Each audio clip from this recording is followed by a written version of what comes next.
ओम सम शनिचराय नमः। शनिवार का दिन न्याय के देवता शनिदेव को समर्पित है। शनि को कर्म फलदाता माना गया है, जो लोगों को उनके अच्छे बुरे दोनों कर्मों का फल देते हैं। अगर जातक की कुंडली में शनि की दशा शुभ हो तो व्यक्ति खूब तरक्की करता है।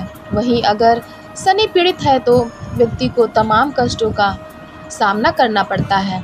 ऐसे में हर व्यक्ति चाहता है कि उस पर शनि की कृपा दृष्टि सदैव बनी रहे। शनि को प्रसन्न करने के लिए शनिवार व्रत बेहद लोकप्रिय है। ये व्रत करने से सारे दुख, संकट, पीड़ा दूर हो जाते हैं। घरों में सुख, शांति, समृद्धि का आगमन होता है। आइए जानते हैं शनिवार व्रत की कथा। एक समय स्वर्गलोक में सबसे बड़ा कौन के प्रश्न पर 9 ग्रहों में वाद विवाद हो गया। विवाद इतना बड़ा कि इस पर भयंकर युद्ध की स्थिति बन गई।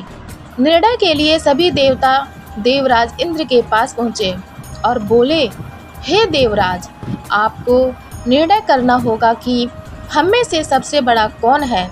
देवताओं का प्रश्न सुनकर देवराज इंद्र उलझन में पड़ गए। इंद्र बोले, मैं इस प्रश्न का उत्तर देने में असमर्थ हूँ। हम सभी पृथ्वी लोक में उज्जैनी नगर में राजा विक्रमादित्य के पास चलते हैं।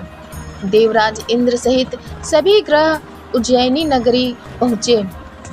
महल में पहुंचकर जब देवताओं ने उनसे अपना प्रश्न पूछा तो राजा विक्रमादित्य भी कुछ देर के लिए परेशान हो उठे, क्योंकि सभी देवता अपनी अपनी शक्तियों के कारण महान थे। किसी को भी छोटा या बड़ा कह देने से उनके क्रोध के प्रकोप से भयंकर हानि पहुंच सकती थी। अचानक राजा विक्रमादित्य को एक उपाय सूझा और उन्होंने विभिन्न धातुओं स्वर्ण, रजत, कांसा, ताम्र, सीसा, रांगा, जस्ता, अभ्रक व लोहे के 9 आसन बनवाए। धातुओं के गुणों के अनुसार सभी आसनों को एक दूसरे के पीछे रखवाकर उन्होंने देवताओं को अपने अपने सिंहासन पर बैठने को कहा। देवताओं के बैठने के बाद राजा विक्रमादित्य ने कहा, आपका निर्णय तो स्वयं हो गया। जो सबसे पहले सिंहासन पर विराजमान है वही सबसे बड़ा है। राजा विक्रमादित्य के निर्णय को सुनकर शनि देवता ने सबसे पीछे आसन पर बैठने के कारण अपने को छोटा जानकर क्रोधित होकर कहा, राजा विक्रमादित्य, तुमने मुझे सबसे पीछे बैठाकर मेरा अपमान किया है। तुम मेरी शक्तियों से परिचित नहीं हो। मैं तुम्हारा सर्वनाश कर दूंगा।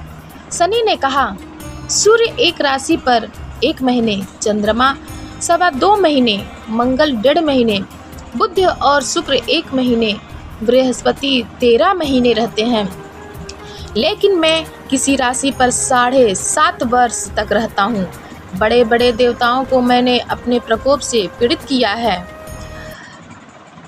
राम को 7.5 के कारण ही वन में जाकर रहना पड़ा और रावण को 7.5 के कारण ही युद्ध में मृत्यु का शिकार बनना पड़ा। राजा, अब तू भी मेरे प्रकोप से नहीं बच सकेगा। इसके बाद अन्य ग्रहों के देवता तो प्रसन्नता के साथ चले गए, परंतु शनिदेव बड़े क्रोध के साथ वहां से विदा हुए। राजा विक्रमादित्य पहले की तरह ही न्याय करते रहे। उनके राज्य में सभी स्त्री पुरुष बहुत आनंद से जीवन यापन कर रहे थे। कुछ दिन ऐसे ही बीत गए। उधर शनि देवता अपने अपमान को भूले नहीं थे। विक्रमादित्य से बदला लेने के लिए एक दिन शनिदेव ने घोड़े के व्यापारी का रूप धारण किया और बहुत से घोड़ों के साथ उज्जैनी नगरी पहुँचे। राजा विक्रमादित्य ने राज्य में किसी घोड़े के व्यापारी के आने का समाचार सुना तो अपने अश्वपाल को कुछ घोड़े खरीदने के लिए भेजा। घोड़े बहुत कीमती थे। अश्वपाल ने जब वापस लौटकर इस संबंध में बताया तो राजा विक्रमादित्य ने स्वयं आकर एक सुंदर व शक्तिशाली घोड़े को पसंद किया। घोड़े की चाल देखने के लिए राजा उस घोड़े पर सवार हुए तो वह घोड़ा बिजली की गति से दौड़ पड़ा। तेजी से दौड़ता घोड़ा राजा को दूर एक जंगल में ले गया और फिर राजा को वहां गिराकर जंगल में कहीं गायब हो गया। राजा अपने नगर को लौटने के लिए जंगल में भटकने लगा, लेकिन उन्हें लौटने का कोई रास्ता नहीं मिला। राजा को भूख प्यास लगाई। बहुत घूमने पर उसे एक चरवाहा मिला। राजा ने उससे पानी मांगा। पानी पीकर राजा ने उस चरवाहे को अपनी अंगूठी दे दी। फिर उससे रास्ता पूछकर जंगल से निकलकर पास के नगर में पहुंचा। राजा ने एक सेठ की दुकान पर बैठकर कुछ देर आराम किया। उस सेठ ने राजा से बातचीत की तो राजा ने उसे बताया कि मैं उज्जैनी नगरी से आया हूँ। राजा के कुछ देर दुकान पर बैठने से सेठ जी की बहुत बिक्री हुई। सेठ ने राजा को बहुत भाग्यवान समझा और खुश होकर उसे अपने घर भोजन के लिए ले गया। सेठ के घर में सोने का एक हार खूंटी पर लटका हुआ था। राजा को उस कमरे में छोड़कर सेठ कुछ देर के लिए बाहर गया। तभी एक आश्चर्यजनक घटना घटी। राजा के देखते देखते सोने के उस हार को खूंटी निगल गई। सेठ ने कमरे में लौटकर हार को गायब देखा तो चोरी का संदेह राजा पर ही किया, क्योंकि उस कमरे में राजा ही अकेला बैठा था। सेठ ने अपने नौकरों से कहा कि इस परदेसी को रस्सियों से बांधकर नगर के राजा के पास ले चलो। राजा ने विक्रमादित्य से हार के बारे में पूछा तो उसने बताया कि उसके देखते ही देखते खूंटी ने हार को निगल लिया था। इस पर राजा ने क्रोधित होकर चोरी करने के अपराध में विक्रमादित्य के हाथ पांव काटने का आदेश दे दिया। राजा विक्रमादित्य के हाथ पांव काटकर उसे नगर की सड़क पर छोड़ दिया गया। कुछ दिन बाद एक तेली उसे उठाकर अपने घर ले गया और उसे अपने कोल्हू पर बैठा दिया। राजा आवाज़ देकर बैलों को हाँकता रहता। इस तरह तेली का बैल चलता रहा और राजा को भोजन मिलता रहा।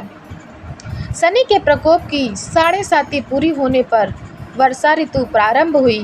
राजा विक्रमादित्य एक रात मेघ मल्हार गा रहा था कि तभी नगर के राजा की लड़की राजकुमारी मोहिनी रथ पर सवार उस तेली के घर के पास से गुजरी। उसने मेघ मल्हार सुना तो उसे बहुत अच्छा लगा और दासी को भेजकर गाने वाले को बुला लाने को कहा।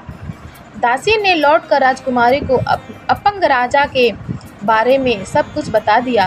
राजकुमारी उसके मेघ मल्हार से बहुत मोहित हुई, अतः उसने सब कुछ जानकर भी अपंग राजा से विवाह करने का निश्चय कर लिया। राजकुमारी ने अपने माता पिता से जब यह बात कही तो वे हैरान रह गए।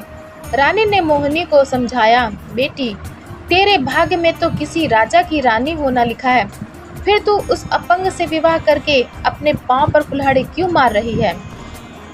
राजकुमारी ने अपनी जिद नहीं छोड़ी।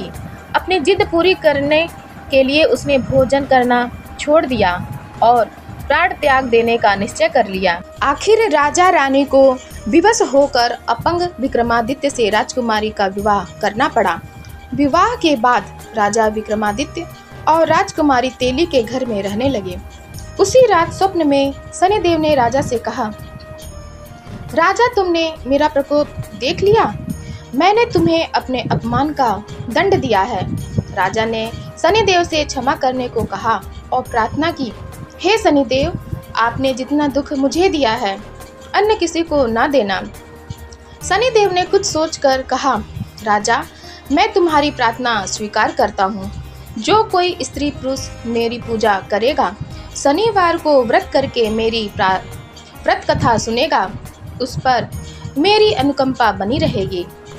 प्रातःकाल राजा विक्रमादित्य की नींद खुली तो अपने हाथ पांव देखकर राजा को बहुत खुशी हुई। उसने मन ही मन शनिदेव को प्रणाम किया। राजकुमारी भी राजा के हाथ पांव सही सलामत देखकर आश्चर्य में डूब गई।